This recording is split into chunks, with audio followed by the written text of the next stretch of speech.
Next topic है बच्चों हमारे पास सेल्फ प्यूरिफिकेशन ऑफ स्ट्रीम की। जो स्ट्रीम्स होती हैं वो अपने आप को सेल्फ प्यूरिफिकेशन कैसे करती हैं।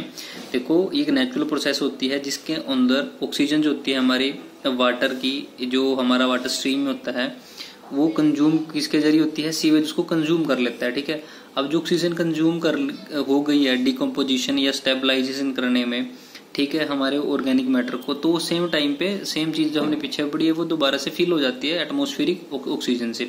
ठीक है, तो इस सारी प्रोसेस से क्या हो जाती है, हमारी सेल्फ प्यूरिफिकेशन हो जाती है स्ट्रीम की। ठीक है, इस सारे सिस्टम में हमारा नेचुरल ही काम होता है, बस हमारा काम इतना था कि सीवेज को ट्रीट करके डिस्पोज कर देना है। ठीक है, उसके बाद सारा काम क्या करेगा, जो वाटर है उसके अंदर ऑटोमेटिकली इस सिस्टम के अंदर हमारा सैनिटेशन डिपेंड करता है टोटली नेचुरल सेल्फ प्यूरिफिकेशन के ऊपर। ठीक है बच्चों, तो अब देखो सेल्फ प्यूरिफिकेशन में क्या है, हमने पीछे भी पढ़ा था कि भाई सीवेज को डिस्पोज कर दिया। डिस्पोज कैसे हुआ कि पानी के अंदर की जो घुली हुई ऑक्सीजन थी, डिसॉल्व्ड ऑक्सीजन थी, उसने डिकम्पोज स्टेबलाइज कर दिया जो ऑर्गेनिक मैटर थे।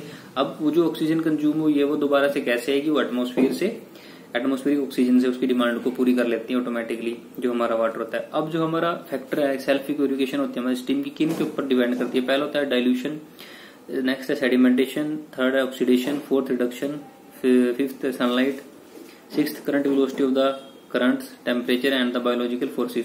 तो फर्स्ट वन जो हमारे पास है डिल्यूशन। डाइल्यूशन क्या होता है भाई, इसके अंदर क्या होता है, सीवेज को मिक्स करते हैं हम लार्ज क्वांटिटी में या लार्ज वॉल्यूम होता है हमारा वाटर के अंदर।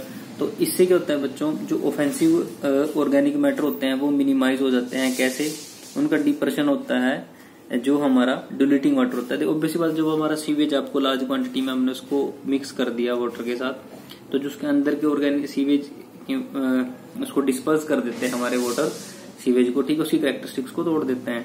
ठीक है, अब जो सीवेज के अंदर हमें ऐसे होता है एरोबिक कंडीशन चलती रहती है, एरोबिक भी होती है और एनारोबिक होती है। ठीक है, और कंडीशन जो होती है हमारी डिपेंड किसके ऊपर करती है बच्चों, कितनी भी घुली हुई उसके अंदर DO यानी कि डिसॉल्व्ड ऑक्सीजन कितनी परसेंट बची हुई है हमारी वाटर के अंदर। तो ठीक है, डिल्यूशन एक फैक्टर जिसके ऊपर हमारी सेल्फ प्यूरिफिकेशन बेस्ड होती है। नेक्स्ट है सेडिमेंटेशन। सेडिमेंटेशन में क्या होता है बच्चों, अपना कोई भी अगर आप एक गिलास पानी का लेना कांच का, उसके अंदर पानी डालो प्योर, उसके अंदर थोड़ी सी मिट्टी डाल लो, ऑटोमेटिकली क्या है थोड़े टाइम के बाद जो हैवी पार्टिकल है वो नीचे हैवी सॉलिड्स हैं गिलास में बॉटम में बैठना सेट हो जाएंगे। ठीक है, जो हैवियर सॉलिड होते हैं जिनका स्लो करंट सेटल होता है स्ट्रीम के अंदर, इसमें भी सेडिमेंटेशन में जो हैवियर सॉलिड है वो हमारी स्ट्रीम में नीचे की तरफ बैठ जाएंगे। तो ठीक है, अब यहाँ पे कहता है कि जो जितने भी हैवियर सॉलिड्स हैं उनका स्लो करंट से वो सेटल होते हैं स्ट्रीम के अंदर, स्ट्रीम बेड के ऊपर, और एनएरोबिक डिकम्पोजिशन स्टार्ट कर देते हैं। एनएरोबिक है जिसमें ऑक्सीजन नहीं है। ठीक है, अब जो प्रोडक्ट होता है हमारा डिकम्पोजिशन, जब हमने मिक्स कर दिया इसको दोबारा से वाटर के साथ, तो एरोबिक कंडीशन दोबारा स्टार्ट हो जाएगी। एरोबिक कंडीशन हमें डेवलप करने के लिए उसमें पानी को मिक्स करना पड़ेगा। एनारोबिक में ऑक्सीजन नहीं थी, पानी नहीं था, तो बट अब उसको एरोबिक करना है तो हमने उसमें वाटर को मिक्स कर दिया। एरोबिक कंडीशन जैसे ही स्टार्ट हुई तो डाइल्यूशन ऑटोमेटिकली वहां पे स्टार्ट हो जाएगी। ठीक है, इससे उसको ऑक्सीजन वहां पे पहुंच जाएगी, बट इससे हमारी टोटल डाइल्यूशन वहां पे सफिशिएंट इस कंडीशन से नहीं होती।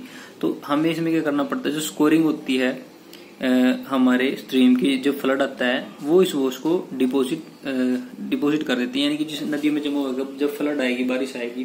ठीक है, जो ज्यादा सेटल है तो नीचे से स्कोरिंग होती है, नीचे का जो किनारा उसकी जो लेवल था उसको थोड़ा सा नीचे और खिसका देता है बहता हुआ पानी। ठीक है, नेक्स्ट है इसके अंदर ऑक्सीडेशन। ऑक्सीडेशन क्या है बच्चों, देखो ऑक्सीडेशन में हमारे ऑर्गेनिक मैटर जो होते हैं वो कॉमेंस होते हैं सून एज सीवेज डिस्चार्ज कर दिया जाता है हमारा डिल्यूटिंग वाटर के अंदर। फर्स्ट वन होता है इसके अंदर केमिकल एक्शन होता है, दूसरा होता है ग्रोथ एंड एक्टिविटी होती है हमारी ऑक्सीडाइजिंग ऑर्गेनिजम्स की।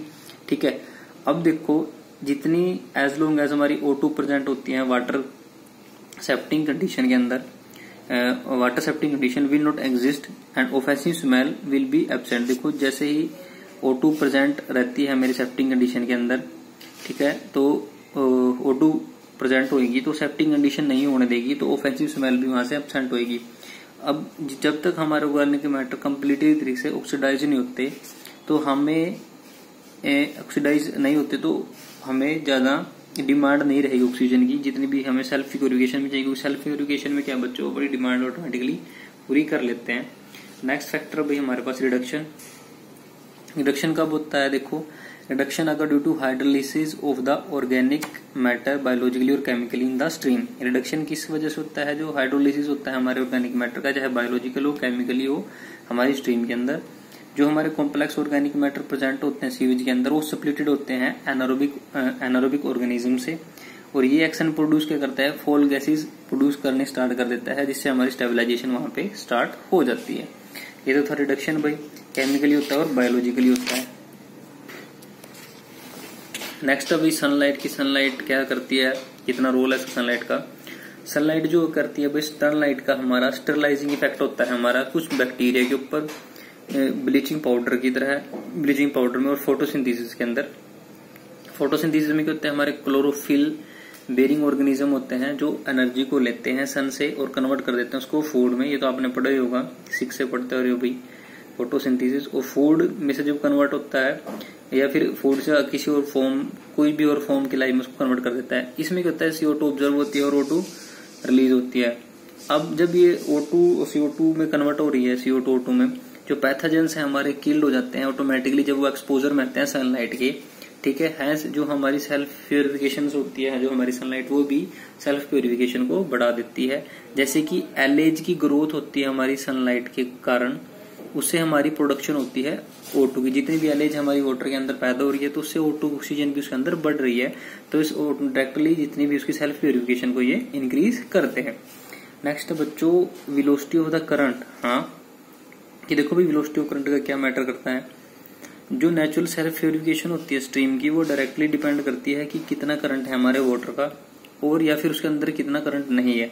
ठीक है, अगर कोई करंट प्रेजेंट नहीं है तो हमारे जो सीवेज मैटर है वो डिपॉजिट होना स्टार्ट हो जाते हैं, तो जिससे हमारा क्या है, जब हमारा जो स्लज टैंक होता है जहाँ पे, वो अगर डिपॉजिट हो गए तो बसी बात है वहां पे वो जम होते जा रहा है, तो एक टाइम ऐसा आएगा तो वहां पे पूरा जम जाएंगे और फोल, गंदा ऑर्डर या बुरी स्मेल वहां पे फैलनी स्टार्ट हो जाएगी।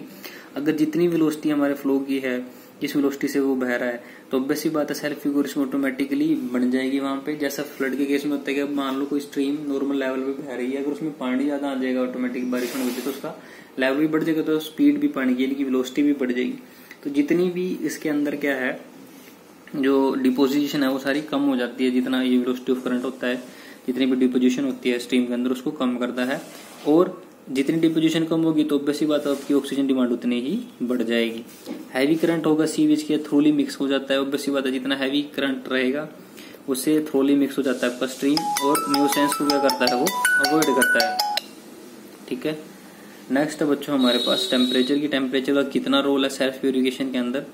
सेल्फ प्यूरिफिकेशन जो होती है मेरी डिपेंड करती है टेम्परेचर के ऊपर, कि हमारा टेम्परेचर कितना है स्ट्रीम जिसमें हमारा, जिस स्ट्रीम से हमारा वाटर बह रहा है, और एक्टिविटी क्या है ऑर्गेनिज्म की, वो डिपेंड करती है हमारी टेम्परेचर के ऊपर। अगर लो टेम्परेचर है तो एक्टिविटी हमारे ऑर्गेनिज्म की स्लो होगी, स्लो होगी तो रेट ऑफ डिकम्पोजिशन भी हमारा क्या होगा, स्लो होगा ऑर्गेनिक मैटर का, या वाइस वर्सा होगा। देयरफॉर अगर हमारा समर्स की बात करें तो हमारा सेल्फ प्यूरिफिकेशन जल्दी कम टाइम में हो जाता है अगर कंपेयर करें सर्दियों से, क्योंकि ऑब्वियसली बात है जितनी डिजोल्ड ऑक्सीजन है वो ज्यादा होती है हमारी एज कम्पेयर टू, अगर हम उसको गर्मियों में ज्यादा होती है सर्दियों से। तो ये कुछ फैक्टर थे बच्चों जिनके ऊपर हमारी सेल्फ प्यूरिफिकेशन स्ट्रीम की डिपेंड करती है।